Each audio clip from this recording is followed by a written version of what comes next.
अस्सलाम वालेकुम students. Ninth class बेटा जी केमिस्ट्री की जो ऑफिशियली अनाउंस की गई है बाय पैक्टा की तरफ से पेयरिंग स्कीम मॉडल पेपर, उससे हम इस वीडियो के अंदर डिस्कस करने जा रहे हैं। बेटा ये जो पेयरिंग स्कीम है ये ऑफिशियली पैक्टा की तरफ से अनाउंस की गई है, बाकायदा वहाँ पे स्टैम्प भी आपको पता चल जाएगा। और साथ ही जो मॉडल पेपर है ये भी बाकायदा पैक्टा की तरफ से ही अनाउंस की गई है। तो बेटा इस वीडियो के तहत हमने डिटेल के साथ पेयरिंग स्कीम और मॉडल पेपर को डिस्कस करना है। वीडियो को स्टार्ट करने से पहले बेटा आप में से कोई दोस्त इस चैनल को पढ़ने हैं तो इस चैनल को बेटा जल्दी से सब्सक्राइब करें। ये चैनल आप लोगों का है और आपकी मदद से ही ये चल रहा है। तो यहाँ पे आपको बेटा एजुकेशन के बारे में तमाम तर मालूमात फ्री ऑफ कास्ट इजीली मिल रही है। इसके अलावा अगर आपने पेयरिंग स्कीम और मॉडल पेपर पीडीएफ फॉर्म के अंदर चाहिए आपको, तो बेटा आप लोगों ने stepacademyofficial.com की वेबसाइट के ऊपर जाना है। वहाँ पे भी आपको इजीली इसकी पेयरिंग स्कीम और मॉडल पेपर मिल जाएगा। तो बिना टाइम वेस्ट किए बेटा चलते हैं हम पेयरिंग स्कीम की तरफ। तो pairing scheme instruction for preparation of exam paper chemistry for grade 9। देखिए ये पैक्टा की स्टेम भी है। तो देखिए कहा क्या जा रहा है कि पेपर होगा क्लास 9 का 60 नंबर का केमिस्ट्री का। तो केमिस्ट्री का जो बेटा पेपर होगा ये कितने नंबर का होगा? 60 नंबर का। एक बात क्लियर होगी। दूसरी बात होगी जी 12 नंबर की ऑब्जेक्टिव होनी है, यानी कि 12 नंबर के एमसीक्यूज होने हैं और 48 नंबर की सब्जेक्टिव होनी है। और टोटली पेपर 2 घंटे का होना है। 15 मिनट आपको मिलेंगे सब्जेक्टिव को सॉल्व करने के लिए और 1 घंटा 45 मिनट मिलेंगे आपको सब्जेक्टिव को सॉल्व करने के लिए। अब बात करते हैं कि एमसीक्यूज कैसे होंगे। तो बेटा पहले चैप्टर से लेके 10 चैप्टर तक, पहले 10 चैप्टर में से एक एमसीक्यूज आना है और 11वें चैप्टर में से 2 एमसीक्यूज आने हैं। तो टोटल ये 12 एमसीक्यूज आपके बन जाएंगे। अगला पार्ट होगा सब्जेक्टिव का। सब्जेक्टिव के अंदर question number 2, question number 3, question number 4, ये 3 क्वेश्चन हो गए और ये शार्ट क्वेश्चन के हो गए। यानी क्वेश्चन नंबर 2 के अंदर क्या होगा, आपके पास 8 शार्ट क्वेश्चन लिखे हुए होंगे, आपने उनमें से कोई से 5 करने हैं। क्वेश्चन नंबर 3 में भी यही होगा, 8 शार्ट हो गए और आपने 5 करने हैं। क्वेश्चन नंबर 4 में भी 8 शार्ट हो गए और आपने 5 शार्ट हल करने हैं। हर एक शार्ट क्वेश्चन के 2-2 नंबर हो गए। अब क्वेश्चन नंबर 2 की बात करें जिसके अंदर 8 शार्ट है, 5 आपने करने हैं, 10 नंबर आपको मिलेंगे। अब चैप्टर नंबर 1 में से एक शार्ट क्वेश्चन आना है, चैप्टर नंबर 2 में से 2 शार्ट क्वेश्चन आने हैं, चैप्टर नंबर 3 में भी 2 शार्ट क्वेश्चन आने हैं, चैप्टर नंबर 4 में 3 शार्ट क्वेश्चन आने हैं। यानी कि अगर आप चैप्टर नंबर 4 के अलावा कोई सा भी एक चैप्टर तैयार कर लेते हैं तो आपका जो पोर्शन है ये वाला मुकम्मल हो जाता है। यानी कि अगर चैप्टर नंबर 4 के साथ चैप्टर नंबर 3 कर ले, चाहे चैप्टर नंबर 2, इन दो में से कोई एक चैप्टर करे और साथ में चैप्टर नंबर 4, आपके 5 शार्ट मुकम्मल हो जाते हैं और आपका ये पोर्शन भी मुकम्मल हो जाता है। अब जो क्वेश्चन नंबर 3 होगा इसमें भी 8 शार्ट आने हैं और आपने 5 करने हैं और 10 नंबर आपको इसके भी मिलेंगे।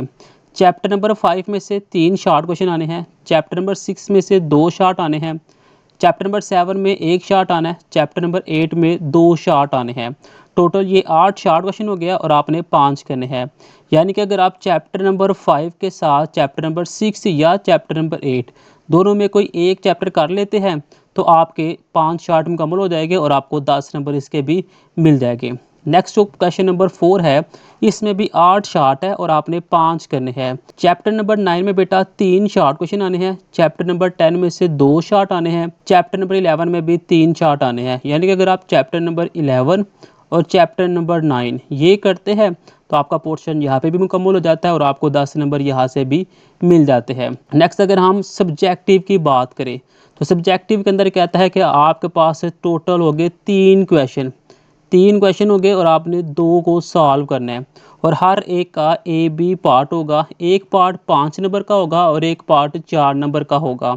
अब 5 नंबर का पार्ट कौन सा होगा, 4 नंबर का कौन सा होगा, ये दोनों में सवाल की नौयत के ऊपर डिपेंड करता होगा। हो सकता है बी पार्ट 5 नंबर का हो, ए पार्ट 4 नंबर का, या ए पार्ट 5 नंबर का, बी पार्ट 4 नंबर का, इसका भी कुछ नहीं कहा जा सकता। तो टोटल आपने दो लॉन्ग करने हैं। 9 नंबर का ये लॉन्ग क्वेश्चन होगा, 18 नंबर आपको इसके मिलेंगे। आप देखिए चैप्टर नंबर 1 में से एक पार्ट आपका लॉन्ग का आना है, एक पार्ट चैप्टर नंबर 2 में से आना है। यानी कि चैप्टर नंबर 1 और 2 आप तैयार कर ले, आपका जो एक लॉन्ग है वो मुकम्मल हो जाएगा 9 नंबर का। एक पार्ट आना है चैप्टर नंबर 3 में और 7 में, 3 में से एक पार्ट आना है, 7 में से बी पार्ट आना है और क्वेश्चन नंबर जो 6 है आपका वो मुकम्मल हो जाएगा।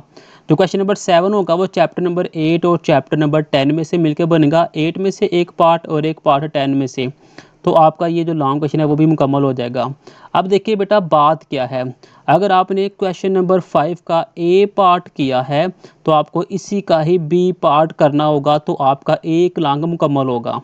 और अगर आप 6 का ए पार्ट करते हैं तो इसी का ही बी पार्ट करना होगा। 7 का ए पार्ट करते हैं तो 7 का ही बी पार्ट करना होगा, तो आपका एक लॉन्ग मुकम्मल होगा।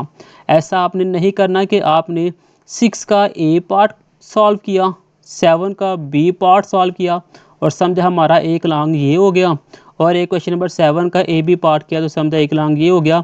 तो बेटा ऐसे नहीं है, अगर आपने 7 का ए पार्ट किया है ना तो 7 का ही बी पार्ट करना होगा।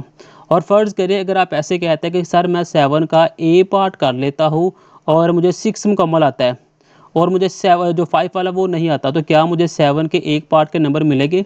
तो बेटा आपको एक पार्ट के नंबर मिलेंगे। यानी कि अगर आपको इसका ए पार्ट आता है और ये एक लॉन्ग क्वेश्चन मुकम्मल आता है, ये वाला नहीं आता, तो क्या आपको इनके नंबर मिलेंगे? तो बेटा इसके भी नंबर मिलेंगे, इसके भी नंबर मिलेंगे। यानी कि आपको जो सा भी पार्ट आता है आपने वो सॉल्व लाजमी करना है, उसके नंबर आपको मिलेंगे। अगर आप ऐसे कहते हैं कि मैं इसका बी पार्ट कर लूँ, इसका भी बी पार्ट, इसका भी बी पार्ट, तो क्या मुझे डेढ़ सवाल बन जाएगा मेरा? तो बेटा नहीं होगा, चेक तीनों हो जाएंगे लेकिन नंबर जिसमें सबसे ज़्यादा हो गए ना वो सिर्फ 2 के नंबर मिलेंगे, एक इसके एक इसके, ये वाला नहीं नंबर मिलेगा। लिहाजा आपने जिसका ए पार्ट करना है उसी का ही बी पार्ट करना है और जिसका बी पार्ट करना है उसी का ही ए पार्ट करना है। नेक्स्ट अगर हम मॉडल पेपर की बात करें तो देखिए ऑब्जेक्टिव सबसे पहला पार्ट होगा, 12 नंबर की ऑब्जेक्टिव है, 15 मिनट आपको दिए जाएंगे। देखिए ये एक क्वेश्चन दिया हुआ है, 4 इसके ऑप्शन है, किसी एक का आपने बबल फिल कर देना है। ये आपके पास 12 MCQs है, बाकायदा हम इसी डिटेल के साथ भी बात करेंगे नेक्स्ट वीडियो के अंदर। लेकिन वो नेक्स्ट है सब्जेक्टिव पार्ट, कितने नंबर का है? 48 नंबर का, 1 घंटा और 45 मिनट आपको बेटा दिए गए हैं। अभी देखिए क्वेश्चन नंबर 2 है ना, तो इसके देखिए टोटल 8 पार्ट दिए हुए हैं, 8 में से आपने कितने करने हैं? 5 करने। ये देखो ऊपर लिखा भी हुआ है write short to any 5 question, कोई से 5 सवाल के आपने जवाब देने हैं और आपको 10 नंबर इसके मिल जाएंगे। ऐसे ये कोर क्वेश्चन नंबर 3 है, इसमें भी आपको 8 शार्ट दिए हुए हैं, आपने 5 करने हैं। ऐसे ही एक क्वेश्चन नंबर 4 है, इसमें भी 8 शार्ट दिए हुए हैं और आपने 5 करने हैं।